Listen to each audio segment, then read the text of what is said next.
تكونوا كلكم بخير وعلى خير يا ربي، وانتم كتشاهدوا هذا الفيديو ديال هذا النهار. مرحبا بيا عندكم ان شاء الله اليوم في نهار جديد وفيديو جديد ووصفه جديده وسهله وزوينه بزاف.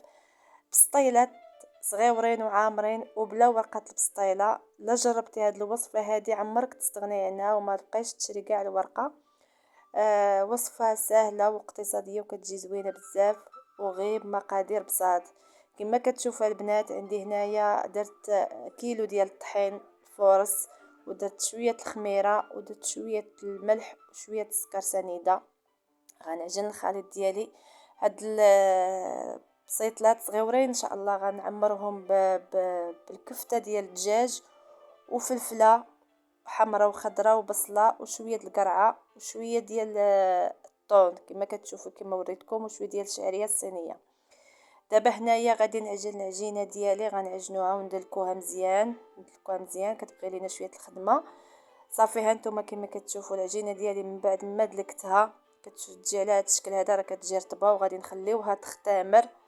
نغطيوها بهذا السلوفان هذا وكنخليوها تختمر لينا على خاطرها وترتاح. نتوما كما كتشوفوا غنغطيها هنايا وغادي ندوزو ان شاء الله باش نطيبوا الحشوه ديالنا.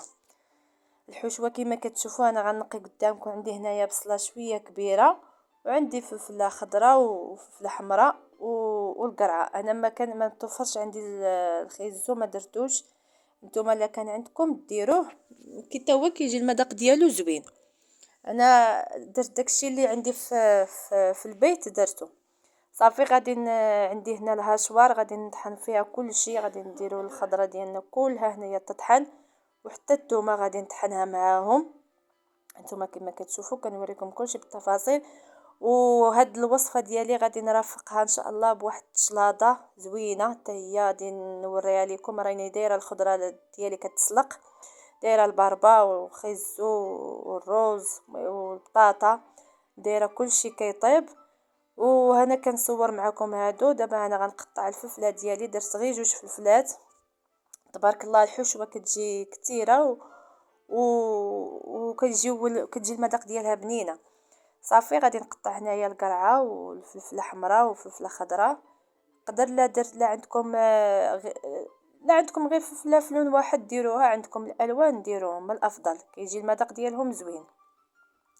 صافي وغادي نزيد عليهم هاد 2 قرعات اللي عندي وغادي نطحنوا كل شيء وكنديروه يطيب. وغادي نديروا معاه ديك الكفته ديال الدجاج.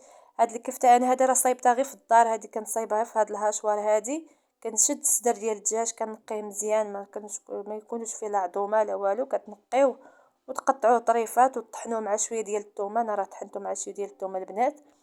صافي وكيجي بحال الكفته بلا زعما عوض بلا ما تشريها من الزنقه. صافي هي الخضره ديالي تطحنات لي هي كما كتشوفوا على هذا الشكل هذا. كتطحنوها تسحقوها بحال هكا كتجي بحال شكل الكفته حتى هي. صافي وغادي نضيفوا عليها حتى هي الدجاج. راه غادي نطيب كلشي انا في خطره. صافي وغادي نديروا عليها الاقامه. هانتوما شفتوا الدجاج كيفاش كيجي تبارك الله كيجي بحال الكفته. انا راه طحنته غير في هذيك الهاشوار اللي طحنت فيها الخضره. هي فاش طحنت كلشي. طحنت الدجاج غير اللقطه فاش طحنت راه تمسحات ليا ما عرفت كيفاش ما صورتهاش. المهم راه غير الصدر كتنقيوه وتقطعوه طريفات وتطحنوه مع شويه ديال الثومه باش كتجي فيه واحد النسمه زوينه. هنا راه حباباتي انا درت راس معلقه ديال الملحه وغادي ندير الخرقوم وغندير سكنجبير وشويه البزار. هادشي اللي عندي في الاقامه ديالي.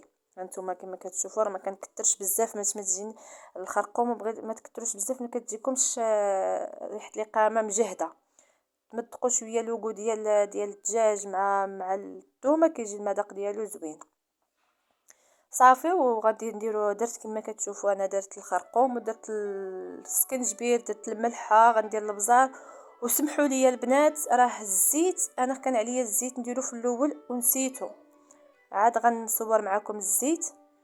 نسيت ما درت الزيت في الاول. سمحوا لي راه كديري الزيت مع الاول غير انا نسيت سبحان اللي ما ينسى ولا يسها. صافي عندي هنايا الزيت راه هو عاد غادي نتفكروا غنديرو. درت الزيت غير تقريبا 4 كاس. انا معمره نص كاس ولكن ما درتوش كامل، درت تقريبا غير 4 كاس اللي درت ما درتش بزاف. ما نحاولوا شويه نقصوا من الليدان. صافوها. هنايا درت الربيع، درت غير شويه المعدنوس وشويه الربيع، ما كثرتش بزاف الربيع، درت شويه المعدنوس، كيعجبني فيها انا المذاق ديال المعدنوس بزاف. هذا هو اللي درت. صافي هادشي اللي كاين. وغادي نخليو الحشوه ديالنا غادي طيب، حيت غتطلق شويه الماء، غطيب مزيان. هانتوما الزيت اللي قلت لكم راه عاد غادي نزيدو الزيت، وغادي نخليو الحشوه ديالنا طيب حتى تنشف من الماء كليا، ما تخليوش فيها الماء، طيب مزيان. عاد صافي طفيو عليها، وغادي نزيدو عليها داك الحك ديال الطون، ونزيدو عليها الشعريه ديالنا الصينيه. صافي الشعريه ديالنا من بعد ما كنت خويت عليها الماء طايب، وخليناها شويه، واحد 10 دقائق هكاك. صافي هي دابا صفيتها من الماء، وغادي نقطعها كلها هكا كما كتشوفوا، نقطعها بالمقص كلها حتى نحس بها انها تقطعت كلها. عاد غادي نضيفوها منين طيب لينا الحشوه ديالنا، غادي نضيفوها على الحشوه منين طيب وتبرد، ونضيفوها عليها. دابا غادي ندوزو اننا نكورو هاد العجينه ديالنا، نديروها كويرات صغار، نكورها كلها. من بعد ما ارتاحت تحركت فيها الخميره، راه درت غير شويه الخميره حيت هما كيطيبوا في الفران، باش كتجينا العجينه شويه خفيفه، ما كتجيناش ثقيله، داكشي علاش ما كثرتش بزاف الملحه. صافي هانتوما كما كتشوفوا غادي نكورهم كلهم على هذا الشكل هذا. هانتوما كما كتشوفوا البنات، هاد العجينه ديالي راه غنبقى نكوروها كلها بحال هكايا، نكوروها ونخليوها تاني ترتاح. منين غنكور هاد العجينه ديالي ونخليها ترتاح، نديرو عليها، تشوفوا تبارك الله راه كدير ليا العجينه دوك الفقاعات، راه كتعرفوا العجينه ناجحه 100%. راه في العجينه انا دلكتها مزيان باش ما زعما من باب المصداقيه، عجنت العجينه ديالي، ما نقولش لكم راه ما دلكتهاش، راه كتبغي شويه دليك باش كتكون تورق لينا العجينه. غير ما طولتش معكم في الفيديو بزاف، ما بغيتش نطول معكم الفيديو. المهم كتورقوا تدلكوا العجينه ديالكم مزيان وتخليوها رطبه شويه، ما تكونش عجينه قاصحه. راني وريتكم كيفاش دايره العجينه ديالها. نتمنى يكون الفيديو واضح وشرحت لكم مزيان. صافي وكنديروا عليهم شويه الزيت هكا من الفوق باش ما يديروش لينا واحد القشره.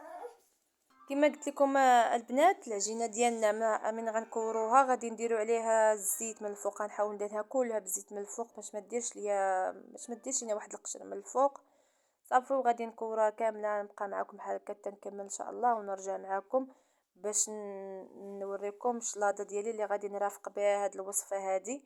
هانتوما كما كتشوفوا العجينه ديالي من بعد ما كورتها كلها على هاد الشكل هذا، غادي ندهنها بالزيت، باش ندهنها بالزيت وندير عليها سلوفان ونخليها ترتاح واحد 5 دقائق هكاك. بيد ما نبردت لينا الحشوه ديالي راه باقا كطيب، باقا ما نشفاتش ليا من الماء، باقا مخليها على البوطه كطيب. غطيب ان شاء الله، راه غنوريكم كيفاش غنزيد عليها الشعريه وكل شيء. هي الحشوه ديالي البنات من بعد ما طابت ونشفات تبارك الله وسلام بها، راه كتجي على هذا الشكل هذا، كتجي حتى المذاق فيها والريحه يا سلام، كتجي شهوه منها. صافي هي الشعريه ديالي غادي نديرها عليها هكايا، نخلطوها. هذيك الزلافه راني دايره فيها شويه ديال التحميره وشويه ديال الزيت، هي باش غادي ندهنهم في الاخر، نسيت ما قلت لكم، سمحوا لي. هي ديروا عوض ما ندير البيض، ما كيجينيش انا شويه البيض، ما درت هاد التحميره هادي ودرت شويه الزيت. هانتوما كما تشوفوا البنات، راني درت الشعريه ودرت الطون، درت غير ديال الزيت، كيعجبني المذاق ديالو. صافي غنحركوا كلشي يتجانسوا لينا الخليط، يتخلط لينا مزيان، وغادي نخليوه يبرد ان شاء الله. نديرو شويه نحطو غير هكايا فوق سطح العمل، نخليوه يبرد.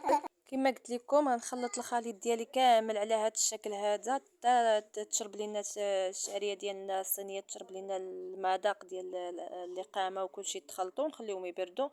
انتما كما كتشوفوا البنات الشلاضه ديالي كما قلت لكم راني دايره فيها الرز، سلقته هو وشويه جلبانه وشويه خيزو، ودايره البطاطا حتى هي راني سلقتها كما كتشوفوا تبارك الله راه طايبه.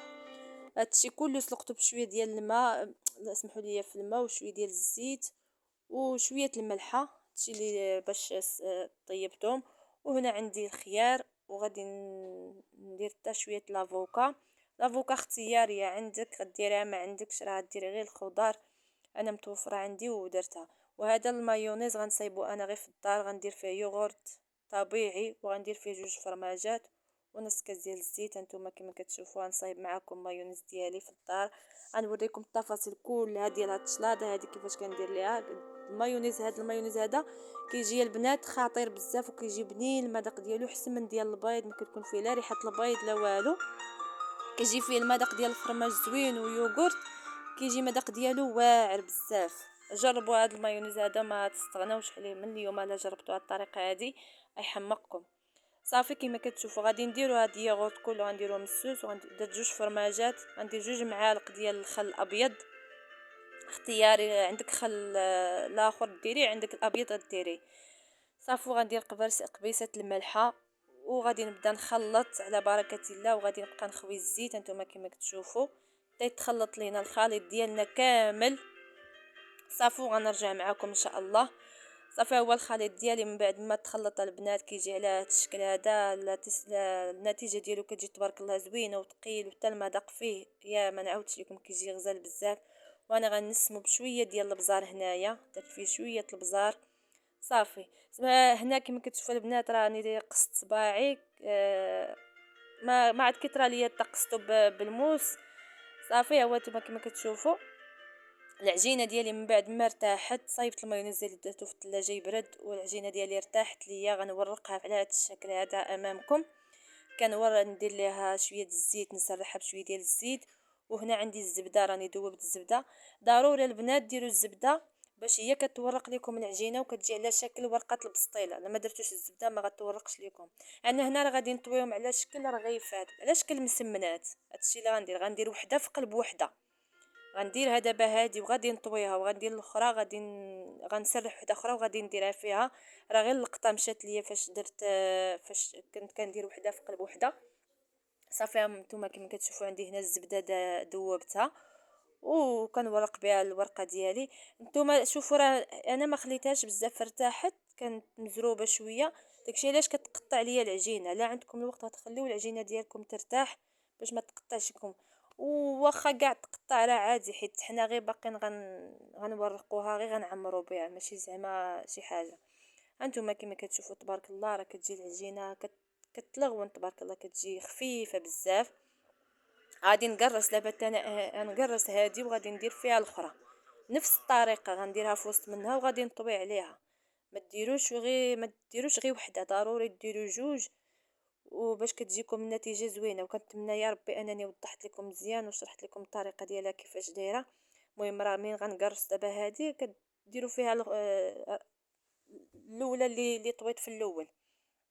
صافي غنبقى على هذا الشكل هذا نطويهم كاملين ان شاء الله. صافي غادي ندوز معاكم كيفاش انني طريقه كيفاش غنعمرهم، كيفاش غادي نعمر البسطيلات ديالي. راه كنقول لهم بسطيلات حيت هما كيجيو الشكل ديال البسطيلات تبارك الله بنين، لا في المذاق ديالهم لا في الشكل ديالهم، كيجيو غزالين بزاف. انتما كما كتشوفوا راه هنايا غادي نطوي الرغيفات ديالي كاملين على هذا الشكل هذا. ان شاء الله نكمل وغنولي معاكم باش نوريكم الطريقه كيفاش غادي نعمرهم. انتم تحاولوا تورقوها بزاف تتولي رقيقه، واخا كاع تقطع ماشي مشكل عادي. زعما ما تخافوش منها، واخا تقطع لكم الورق العجينه عادي، راه باقين غادي تطويوها وغتكرسوها تجيكم قاده. صافي كتجي على هذا الشكل هذا. هنايا منين كملتهم كاملين كما كتشوفوا، اي كملت العجينه ديالي كامل، طويتها كلها ودرت لهم على هذا الشكل هذا. باقي عندي شويه الزبده، شاط ليا شويه الزبده والزيت غنورق بها باش نعمرهم. انا بديت بالاولى اللي بديت بها، هي دابا نحلها امامكم هنايا نقرصها. هنا عندي درت انايا غير غلاقه ديال اي قرع عندكم في الدار، لا ما عندكمش داك الايطار، ودرت عليه هاد السلوفان هذا باش ما تلصقش ليا. هي باش غادي هي باش غادي ناخذ الشكل ديال البسطيلات صغيورين. صافي كما كتشوفوا كنتمنى يكون الفيديو واضح. هنايا راه قرصتهم وغادي نقطعها على 4، كل وحده غادي نقطعها على 4. صافي هانتوما كما كتشوفوا غندير لها كتابه وغادي نعمرها بالحشوه. الحشوه ديالي راه بردات. كنأكد عليكم البنات الحشوه ضروري تكون بارده باش ما تقطعش لكم العجينه. ماشي ديروها سخونه، عطيوها وقتها حتى تبرد، ديروها كاع في الثلاجه ولا هذا. المهم خصها تبرد باش كتكون زوينه وما تقطعش لكم العجينه. هانتوما كما كتشوفوا كندير عليها هاد السلوفان هذا ونورك عليها مزيان. ها هي الشكل ديالها كيفاش كيجيو تبارك الله زويونين. راه انا ديجا صايبت دوك الربعه. كل مسمنه كتعطينا ربعه العمارات. يعني كنقطعوا على 4 كتعطينا 4 البسطيلات صغيورين على هذا الشكل هذا. راه كيجيو تبارك الله العجينه ما كتبقاش تبان فيهم، العجينه ديالهم كتجي بحال الورقه، كتجي خفيفه ومقرمشه في المذاق ديالها كتجي. والفران من ديروهم البنات في الفران، ديروا الفران، حاولوا انكم تسخنوا الفران. انا دابا هنا راه كنعمرهم ومشى الفران كيسخن، ضروري ديروهم في الفران يكون سخون، وتشعلوا من الفوق ومن الاسفل، تشعلوه لهم في دقه وتدخلوهم دغيا تبارك الله كيطيبوا. نقصوا الفران على مهله، ما تجهدوش الفران باش يطيبوا لكم على خاطرهم وكيجيو مقرمشين في المذاق ديالهم، كيجيو تبارك الله كيتقرمشوا في الفم. انتم كتشوفوا، كنتمنى تكون الفكره واضحه. راه غير بحاجه بسيطه اللي عندك في الدار تقدري تصايبي بها هاد البسيطلات هادو. صافي انا غنزيد نوريكم كيفاش كندير ليهم.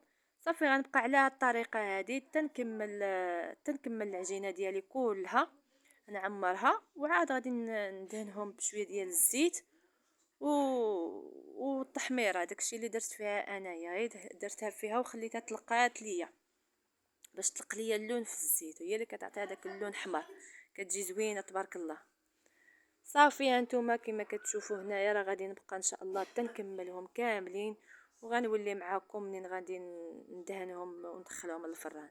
هانتوما كما كتشوفوا راني عطاوني هاد القدر تبارك الله، راه كيعطيو كميه زوينه. صافي غادي ندهنهم كما كتشوفوا هي بالزيت ديالي اللي عندي، درت شويه الزيت ودرت فيها شويه ديال التحميره، وغادي ندهنهم كاملين على هذا الشكل هذا. حاولوا تدهنوهم يكونوا كلهم متساويين.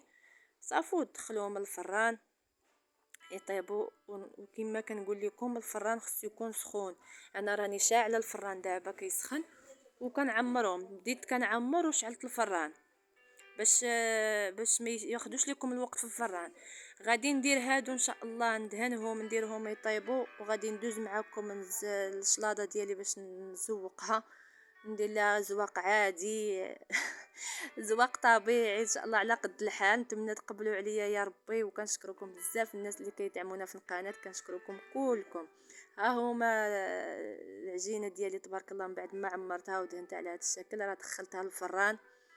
طيب دخلت الطاوه ديالي للفران وجيت هنايا باش نزوق معكم الشليضه ديالي. صافي هنا راه الروز راه درت ليه شويه المايونيز، غادي نخلطو وغنديرو في واحد المول باش يعطيني واحد الديكور زويون. صافي انا راه ما درت فيها بزاف لا عندكم اللوبيا، عندكم الخاص، عندكم اللي عندكم في الدار تقدروا ديروا. انا عندي هادشي اللي متوفر عندي في البيت ديالي، راه درت بها هاد الشليضه هادي، بغيت نرافق بها هاد الحصيصلات ديالي اللي صايبت معكم اليوم. كنتمنى تعجبكم.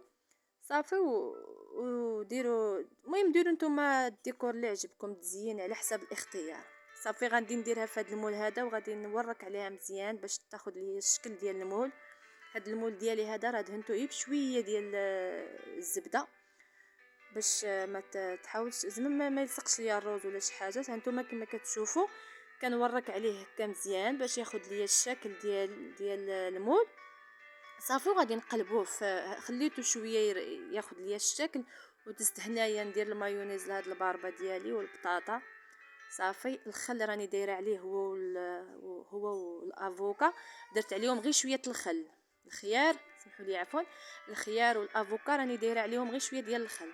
هانتوما هنايا كما كتشوفوا البنات المول ديالي غادي نقلبوا في هاد التبصيل هذا وباش نزوق. وقبلوا عليا التزيين راه على قد الحال، داكشي اللي عطاتني الفكره ديالي درتو.